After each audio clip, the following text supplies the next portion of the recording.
You sit in the quiet of this moment not by chance, but by some old rhythm that calls souls to the threshold of themselves. A rhythm that echoes through bone and blood long before the intellect awakens. You may not know why you are here, only that something stirred a tension in the chest, a heaviness behind the eyes, the soundless ache that whispers beneath your daily rolls. But I know this place, this gathering of soul light and shadow murk, and I know that you were summoned here not to be taught, but to be remembered. The psyche does not forget, even if we do. Before we begin, take a moment to like and subscribe. The more you engage and stay with the content, the more YouTube shares these timeless insights with others. By doing so, you're not only helping this channel grow, but also spreading Carl Jung's transformative wisdom to those seeking meaning and inner truth. Let's dive into the depth of the psyche together. There are those among us who do not merely feel they become the vessel of what is felt. They are not observers of pain, but instruments through which it sings. You may be one of them, a dream walker whose skin holds the bruises of other people's battles, whose tears sometimes carry names you do not know. The world may have called you sensitive, empathic, even gifted, but rarely does it name the deeper truth. That you are not only a feeler, but a bearer of the psychic wound. You are living a myth older than memory, one rooted in the archetype of the wounded healer, the eternal child, the orphan saint. You see, the spiritual empath is not crafted in comfort. They are not raised in the lap of emotional safety. No, they are forged in the silence between screams, in the invisible spaces where a child learns to monitor the mood of the room before they know how to read. They become the seismograph of the family's unspoken grief, the barometer of the collective tension. What is praised as spiritual attunement is often the consequence of having no choice but to survive through hyper-awareness. The spiritual empath, then, is not simply a gift. It is a survival response ritualized over time, calcified into identity. The child who feels too much becomes the adult who cannot feel themselves. They begin to mistake other people's chaos for their calling. Their nervous system is no longer their own. It is a temple turned war zone, haunted by echoes of others' despair. And in this haunting lies the shadow. Jung said, "One does not become enlightened by imagining figures of light, but by making the darkness conscious." And so we must ask, what dark contract did you sign as a child? What vow did your soul make when love seemed conditional, when safety came only by dissolving into the needs of another? Was it this? If I can heal you, maybe I will be seen. If I can suffer beautifully, maybe I will belong. But belonging built on self-erasure is not sacred. It is a wound wrapped in silk. You learn to translate every sigh, to anticipate every emotional storm before the clouds formed, and in this dance, you forgot your own weather. You forgot the terrain of your inner world, your sadness, rage, hunger, joy, all exiled for the comfort of others. You became a psychic contortionist, bending around the pain of the world like ivy around stone, slowly choking your own growth. What was once survival becomes pathology in adulthood. The empath walks into a room and absorbs the grief without permission. They fall in love and drown in codependence. They listen, endlessly, but have forgotten the sound of their own voice. The danger, dear soul, is not that you feel too much. It is that you do not feel yourself enough. And when there is no rooted center, no sovereign core, the archetypes enter. This is the moment the unconscious begins to live through you. The wounded healer archetype rises, not as a guide, but as a master. The empath becomes the therapist, the martyr, the spiritual confidant. Others are drawn to them like moths to flame, needing healing, affirmation, absolution. But the empath is burning. The empath is hollow. Do you see yourself in this mirror of myth? Do you recognize the fatigue that never lifts, the guilt when you try to claim your joy, the confusion between love and self-sacrifice? These are not just personal neuroses, they are symbolic symptoms. You're playing out the sacred drama of the unconscious, acting on behalf of a lineage of mystics, orphans, priestesses, and shadow healers who were never given permission to be whole. And yet, there is a way out, not by abandoning your gift, but by integrating it. Differentiation. The sacred task of individuation demands that you no longer confuse your empathy with your identity. You must call back the soul fragments you left in other people's wounds. You must dare to ask, who am I when I am not healing? Who am I when I am not useful? You may find rage. Good. Let it rise. You may find desire. Welcome it back. You may find grief so old it has no words. Sit with it as with an ancient friend, for it has waited for you. The true spiritual empath does not live in servitude to pain. They walk beside it as witness and companion, not as sacrifice. They learn to say no without shame, to weep without collapse, to love without losing themselves. You are not here to drown in the sorrow of others. You are here to become an embodied soul, rooted, fierce, luminous in your boundaries. The sacred feminine and the sacred masculine within you must meet, not in codependence, but in union. The lover and the warrior, the oracle and the sovereign. Yes, you may dream of oceans and flames, of floods that consume and fires that purify. These are not nightmares. They are invitations to step out of the burning house, to stop pulling bodies from the tide, to walk into your own temple and light a candle not for someone else, but for you. This is the reclamation. This is the myth turned medicine. And now, beloved wanderer of the depths, as this meditation draws its circle to a close, I offer you a ritual of response not as performance, but as soul symbolism. If this message stirred something ancient in you, if you found yourself in the echoes of these words, I invite you to leave behind a number in the comments that mirrors your inner movement. If you are in the midst of transformation, write to 13, the number of death and rebirth, the serpent shedding its skin.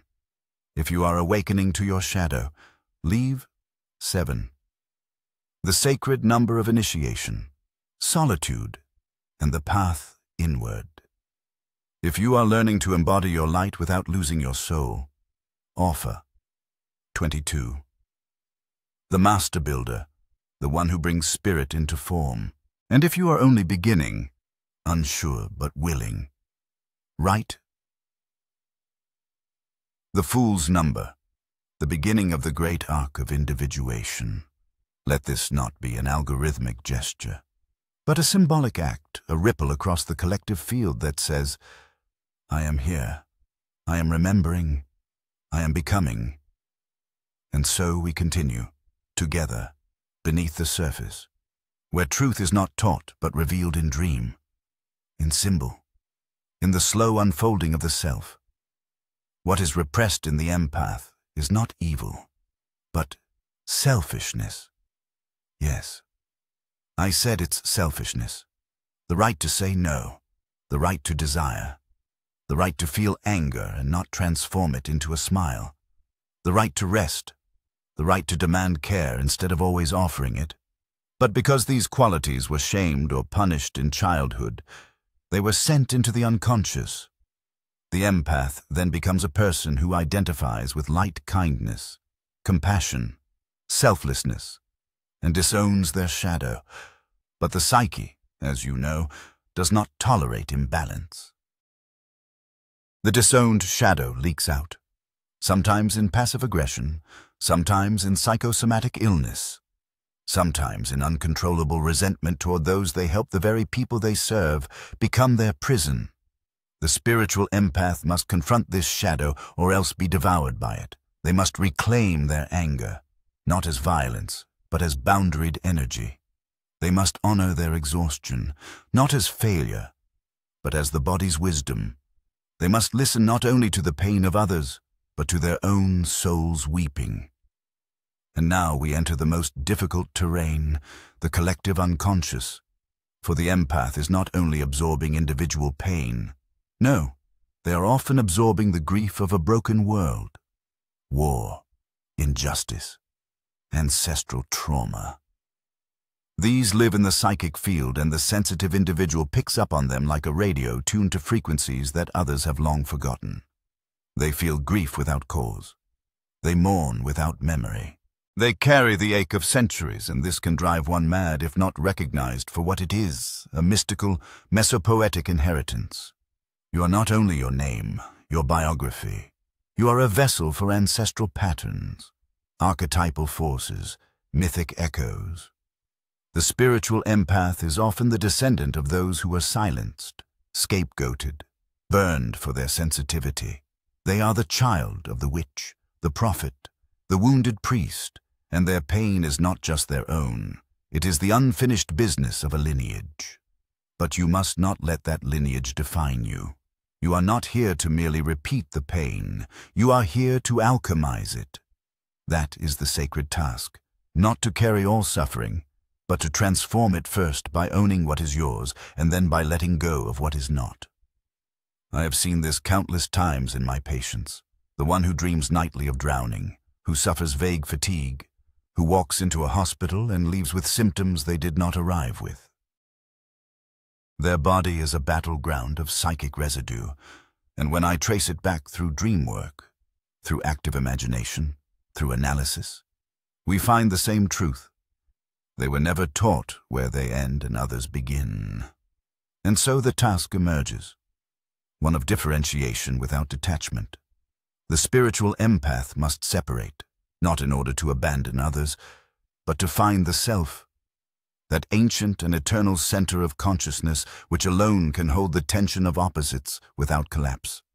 You are not here to dissolve into other stories like salt into water. You are here to witness, to contain, and above all, to remain. When I speak of containment, I do not mean suppression. I speak of the psychic vessel, the alembic in alchemy, which can hold the raw burning substances of sorrow and joy until transformation occurs. The spiritual empaths often lack such a vessel because their sense of identity is fluid. Their psychic boundaries pause. They feel the grief and joy of others before they feel their own. But one cannot transform what one cannot contain to hold space for others. One must first hold space for oneself. How is this achieved? Not by turning away from the world, but by turning inward, by descending into the labyrinth of the self, by tracing the threads of your pain to their origin, through dreams, through symbols, through silence, through confrontation with your shadow, your anima or animus, and ultimately with the self. That central archetype of wholeness that knows what the ego resists. The empath's wholeness does not come through more giving, but through deeper integration. What you give to others must first be offered to yourself. You must learn to hold your own hand in the night, to speak to your body like a child who needs soothing, to forgive yourself for the moments when you had nothing left to offer. For those of you who identify with this, who feel raw and porous, who carry the burdens of others without being asked, who cry at tragedies that have no name, I want you to understand something deeply mystical. You are not broken, you are unfinished, and your unfinishedness is not a defect but a path. The soul that feels too much has not yet learned to wield that gift as a tool rather than a wound. I have seen empaths reborn, not by retreating into solitude forever, but by reclaiming their wholeness. They go into the underworld of their psyche and return with fire. Not the fire of rage, but the sacred flame of conscious awareness. That which was once unconscious suffering becomes conscious sacrifice, offered not from compulsion, but from clarity. Let me offer a symbol, that of the chalice.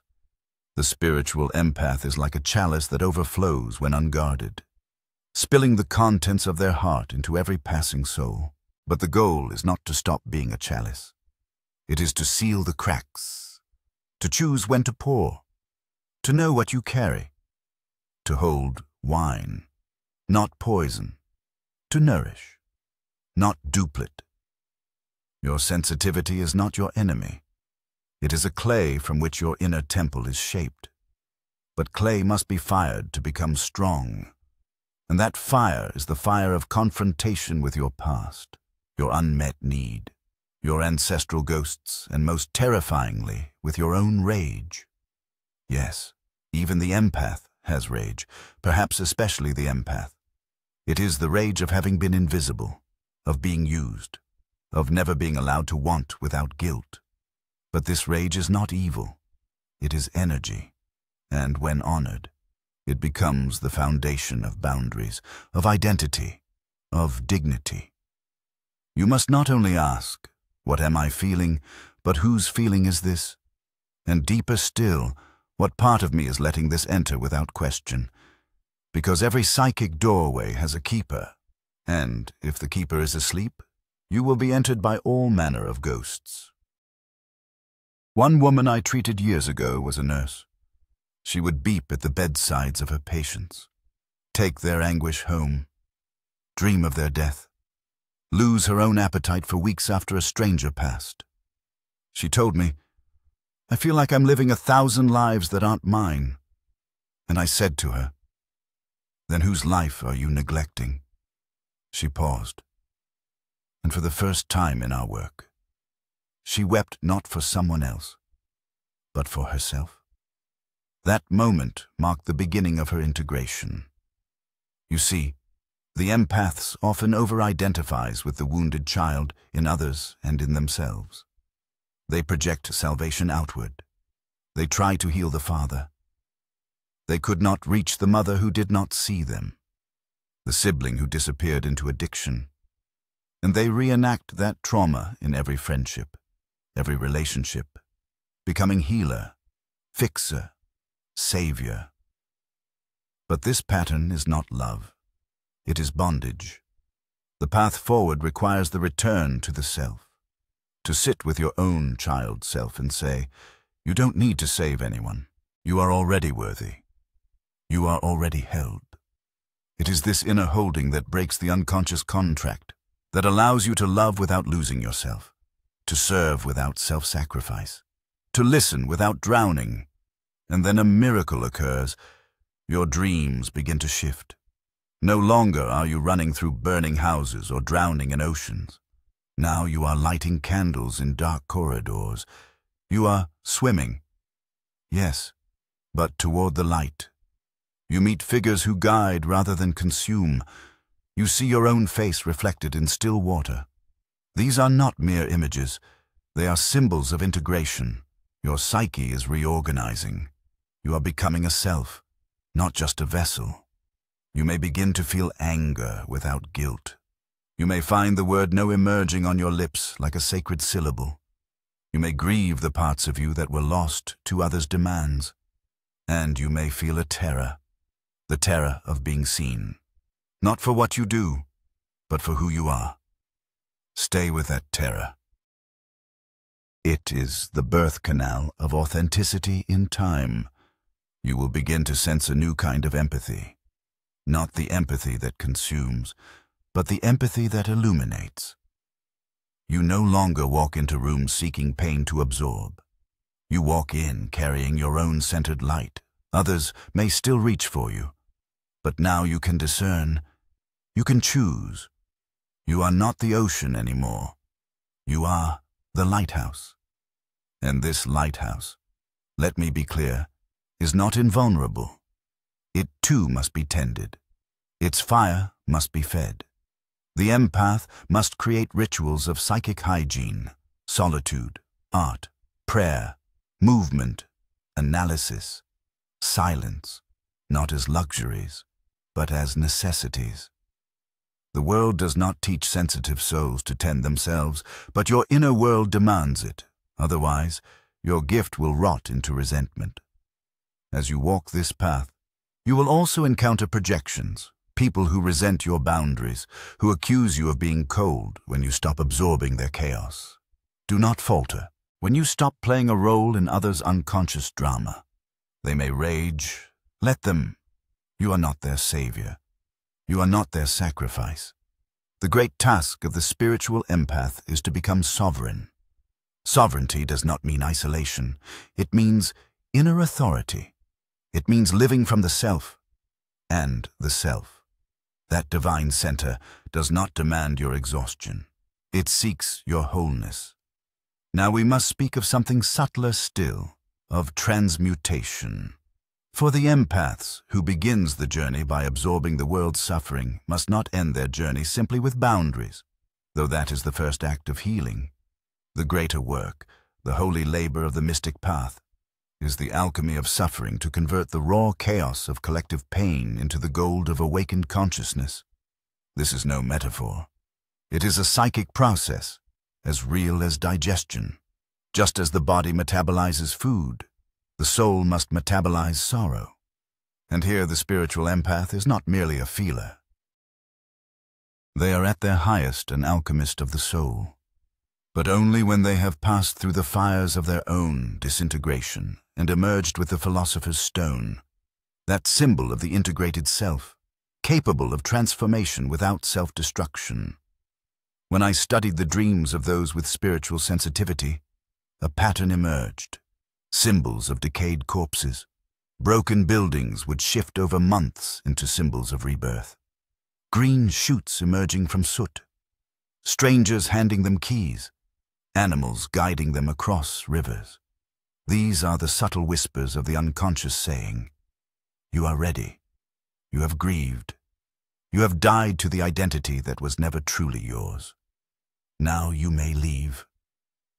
What is born in this new phase is the mystical self, not the persona worn for others, but a living current that runs beneath all outward appearances. The empath ceases to be a good person and becomes a whole being. They cease to be a healer by trade and instead become a presence in whom healing happens.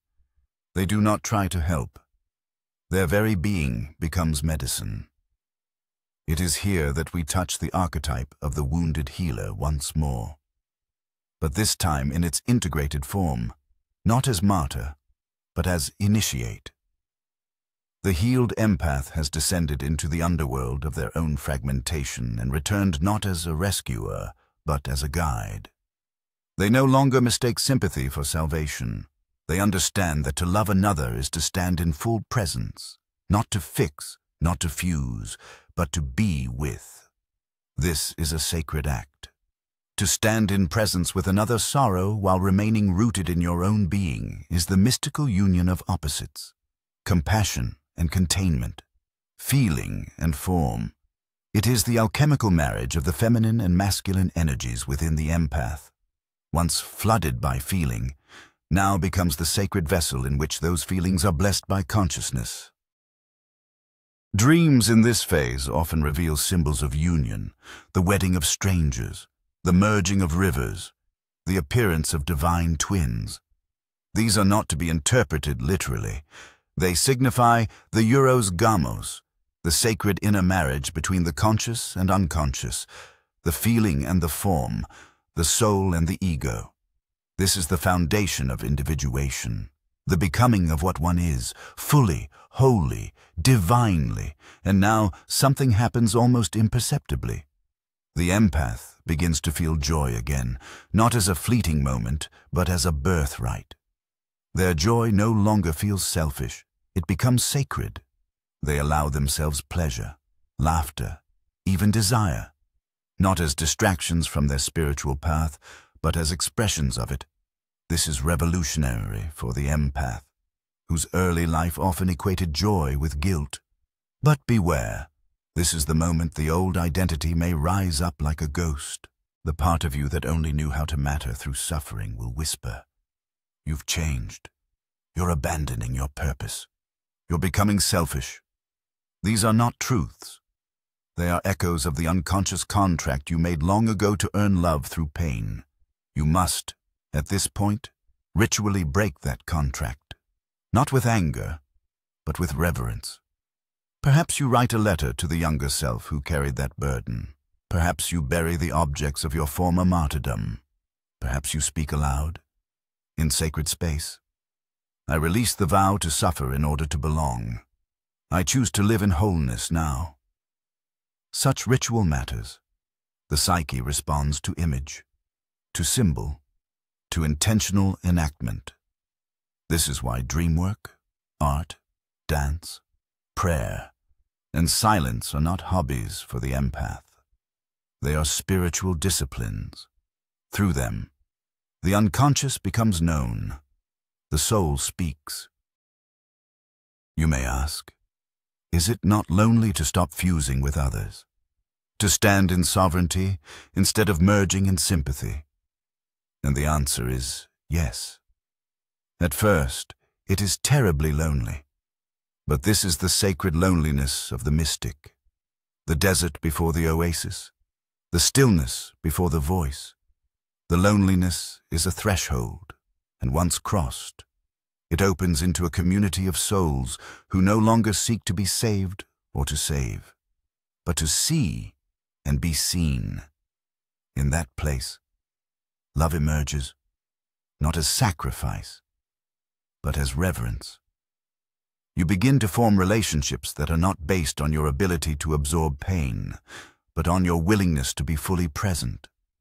You attract others who are not wounded seekers, but fellow travelers. And together, you begin to create a new world, not built on codependency, but on conscious communion. The world needs such empaths now, not broken martyrs, but awakened mirrors. People who have walked through the inferno of their own dissolution and emerged with the quiet power of presence. People who can sit in the face of suffering and say, "Not let me take this from you, but I see you. I trust you. I am here." This is the medicine of the future. Not the endless giving that leads to depletion, but the conscious sharing of energy from a place of overflow. The healed empath does not pour from an empty cup. They become a fountain sourced from the eternal spring of the self. And this self, this inner divine, does not tire because it does not perform. It radiates at this stage. The empath often dreams of light, not blinding, but soft. They meet figures robed in white or clothed in fire, not to rescue them, but to walk beside them. They find themselves flying or walking in meadows or sitting in quiet places of beauty. These are not fantasies. These are soul memories, the unconscious showing you your true nature. And so I ask you now, not as a teacher, but as a fellow soul, are you willing to reclaim yourself from the pain that once defined you? Are you willing to feel joy without guilt, to stand in your own energy without apology, to love without losing yourself? This is not a small step. It is a death and a resurrection. The death of the empathic identity rooted in woundedness and the birth of the mystical self rooted in wholeness. You do not lose your sensitivity. You refine it. You do not stop caring. You start caring consciously. You become not less feeling, but more alive. You walk now, not as a servant of sorrow, but as a steward of sacred energy. And now we come to the end, which is not an end at all, but a return, circling back to the source of your ache, but with new eyes and a new soul. You began this path as one who felt too much, who was perhaps praised for their kindness, but punished for their boundaries. You walked the world like a vessel with no lid, open to every wind and wound. But now you begin to stand not as a shield for others, but as a soul made whole. What was once your torment, the relentless sensitivity, the psychic porousness, the grief that had no name, has become your tuning fork. You are no longer vibrating blindly to the sorrow of others. You are attuned to the field beneath the surface of things. And in that field, the archetypes whisper not to command you, but to remind you who you are. The spiritual empath, at their most awakened, is the embodiment of the mystic witness, not the savior, not the martyr, not the rescuer. The witness does not fix the world. They see it. They reflect it.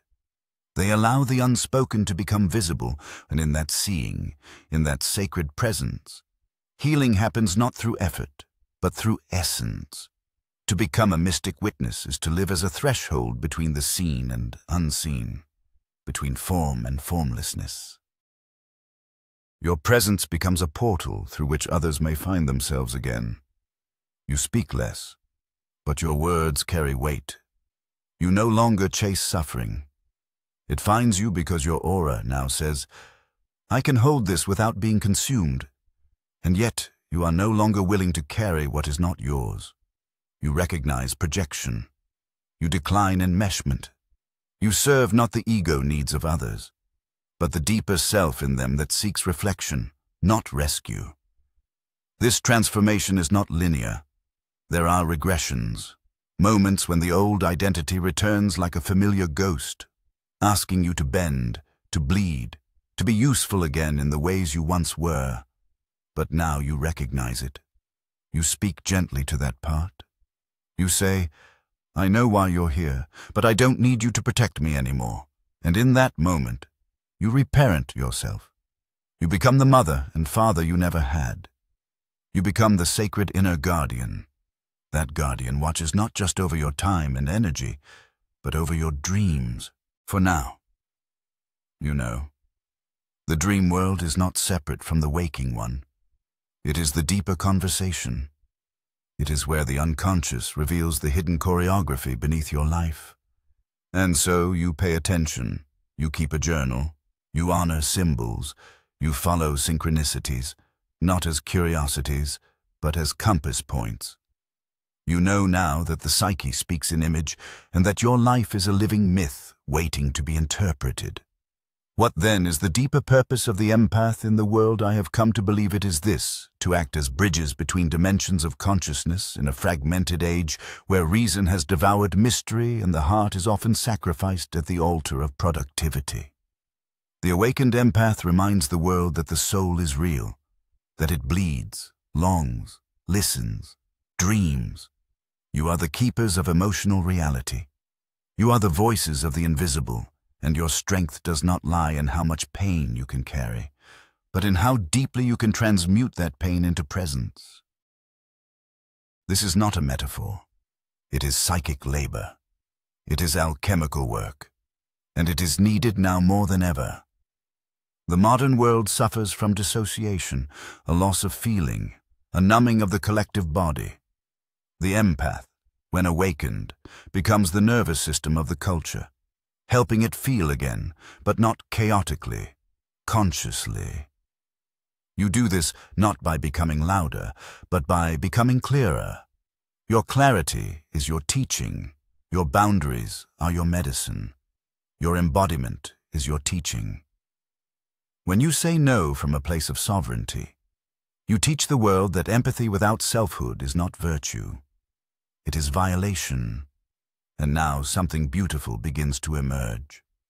The return of your joy. Not performative joy, not people-pleasing lightness, but soul joy. The joy that arises not from approval, but from alignment. You find yourself laughing again, not as an escape, but as a celebration. You feel desire again, not as threat, but as guidance. You sense beauty in the smallest things, a leaf turning in sunlight, the way silence feels in a sacred space. These are not trivial. They are signs. They are proof that you have not only survived, you have remembered that you were never meant to be a vessel for everyone else's pain. You are meant to be a vessel for light, that your depth is not a curse. It is the horizon where your soul meets the divine. That you are not here to fix the world.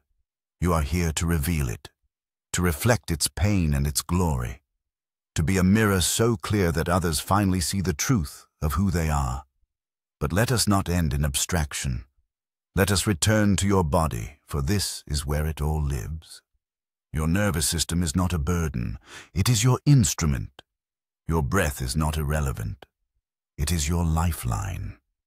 The more you inhabit your body, the less you are swept away by the storms of others.